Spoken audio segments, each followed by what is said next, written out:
If you were to go back to when you were in either high school or college, what is the best piece of advice you would give to your younger self?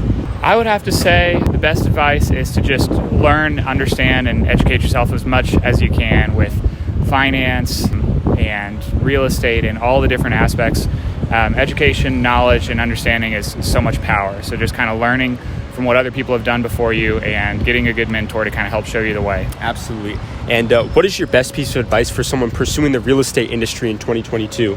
You know, spending money to join a networking group or a mentorship program or being an assistant and working for free for someone who has been doing it a long time, has high volume, has systems that can just get you into the fire and working day to day. So you can see how it really works. If you start with somebody small, you'll be learning just like they are. But if you get on a big team, they'll just show you how everything works all at once. Where are the 3 best cities to invest in real estate in 2022? Texas is really hot. Florida is really hot. I personally think anything outside of Austin, anything outside of Dallas, and then Orlando, I would say probably be the 3 best. And what determines a market being hot? How is Austin a market hot right now? Yeah, you want to look for favorable laws from the government with regards to tenants and landlord regulations, how quickly you can evict someone. You want to look at population demographics, how many people are moving to a city, and how many jobs and opportunities are coming in, and how quickly they're building housing. And if more people are moving than they are able to construct new housing, you're going to have a good real estate market.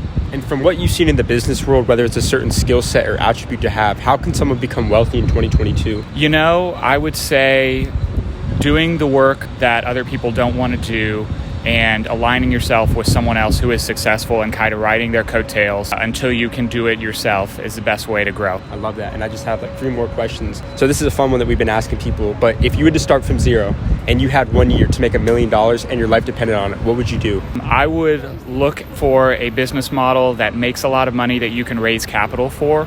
Real estate's a great example, but other kind of tech companies are out there, or something in the medical industry where you can get a bunch of other investors around a good idea, and you have someone that's in place to run the business day to day for you that is an expert in the field but doesn't want to be a business owner. You can raise the capital and have a big company all at once instead of having to start small.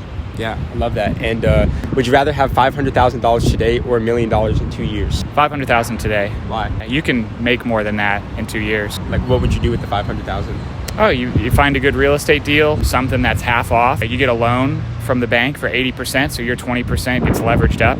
If the building appreciates 20%, your 20% goes up 5 times, and you can make that in 2 years. Yeah, that's a great answer. So if you were given $100,000 today to start a business, what would you do? I'd do what I'm doing right now. Join some mentorship courses, aligning yourself with other people who are doing real estate successfully, and buy some big multifamily apartments and do some value add and some renovation. Absolutely.